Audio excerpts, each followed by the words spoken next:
7টায় গাড়িতে উঠবো এখান থেকে, চট্টগ্রাম যাইতে আমার 10টা বাজবে।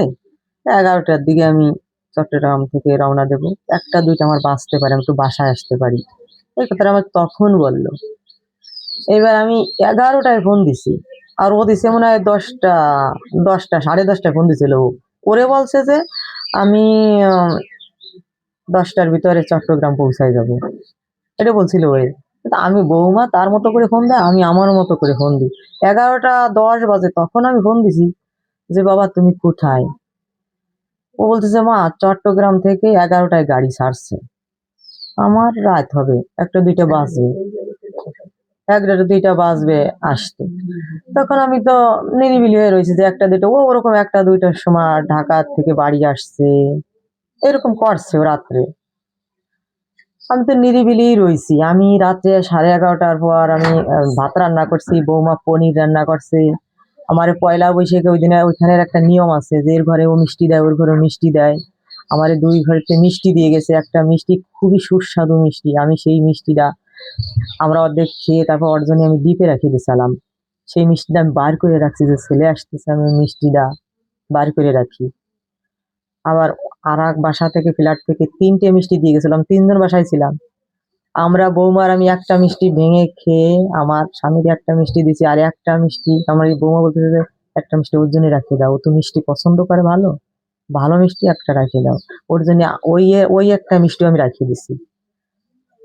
রান্না বান্না করে চিংড়ি মাছ দিয়ে খুশি দিয়ে তরকারি রান্না করে রাখিয়ে দিছি যে ও এসে খাবে। কিন্তু পরে রাত হয়ে যাচ্ছে, ও বলতেছে যে বৌমা বলতেছে যে মা ও আর ওর অনেক রাত হবে, তুমি ঘুমায় যাও। আমি 12টার পরে ঘুমাইছি, যে এখন একটু ঘুমাই, পরে জাগবো আসলে। পরে দেখলাম রে আসতেছে না। ও আবার 1টায় ফোন দিছে, আমি এটা জানি না বৌমা যে 1টায় ফোন দিছে, ওটা 1টা 25-এ।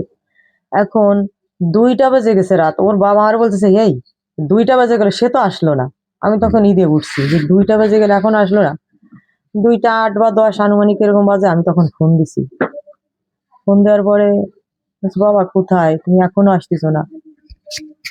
একদম ঘুম তার, ঘুমের ঘরে যেমন কাতর স্বরে বলে মানুষ কথা, তেমনি ভাবে আমার বলতিছে যে আর কিছুক্ষণ সময় লাগবে। তা আমি বলতেছি কি যে 8তলায় আমরা থাকি, লিফট বন্ধ হয়ে গেছে, গেটে তালা দেওয়া, তুমি কিভাবে আসবা। ও বললো যে দারোয়ান তো আছে, দারোয়ান তো আছে। আর আমি তারপর ভাবলাম যে আর কিছুক্ষণ লাগবে, মানে তারা সে কাছে আসি গেছে। আমি বেশ নিরিবিলি হয়ে রয়েছি, যে কাছে কাছে যখন আসি গেছে তখন এখনই আসি পড়বে। বেশ আমি শুয়ে পড়ছি, আবার যে শোয়ার পরে আমার একটু ঘুম এসে গেছে চোখে। ঘুম তো হয় না এর আগে, ঘুম একটু এসে গেছে, মানে 2টা থেকে 3টা 1 ঘন্টা এই সময় আমি একটু ঘুমই মনে হয়েছিলাম, যতটুকুই হোক। 3টার পরে আবার আমি ঈদে উঠছি যে সে তো আসে নাই। তখন আমি আবার ফোন দিছি, 3টার থেকেই শুরু করছি ফোন দেওয়া। ফোন যখনই দিই তখন একটু ঢোকার পরে বিজি আছি, বিজি আছে, মানে এই দিয়ে যখন বলতেছে অন্য অন্য কণ্ঠ, না কণ্ঠ তো না, যে বিজি আছে মানে বলতেছে এমনি, ফোন কেটে দিচ্ছে। হ্যাঁ ফোন একটুখানি ঢোকে আর বলে যে বিজি আছে, এই কথা। আমি মানে সেকেন্ডে একবার ফোন দিচ্ছি, মনে হয় সেকেন্ডে একবার ফোন দিচ্ছি, আর বারবার ওই আসতেছে। আমি তো বৌমারে ডাকতেছি বাবা, ও ফোন দিচ্ছি আর এইরকম ফোনেরই অত বুঝি না যে কিসে কি হয়। বললাম মা মনে হয় ফোন কাটিয়ে দিচ্ছে, তার জন্য মনে হয় বিজি আছে, এটা বলতেছে। আমি 3:45 পর্যন্ত আমি এরকম ঠেলতেছি ফোন, আর ওর বাবা আর আমি বিছনা থেকে ওই 3টার দিকে বেরোয় গেছি, বেরিয়ে সোফায় এসে বসে রয়েছি যে কি ব্যাপার। এখন টেনশন হচ্ছে মনের ভিতর, এখনো আসে না। আর ফোনে এরকম হচ্ছে, সেটা তোমার এরকম না, ফোনটা তো ধরিয়ে বলবে, যতই ঘুম থেকে মানে আসতেছে। ঠিক 3:45 বাজে তখন ফোনটা রিসিভ হলো।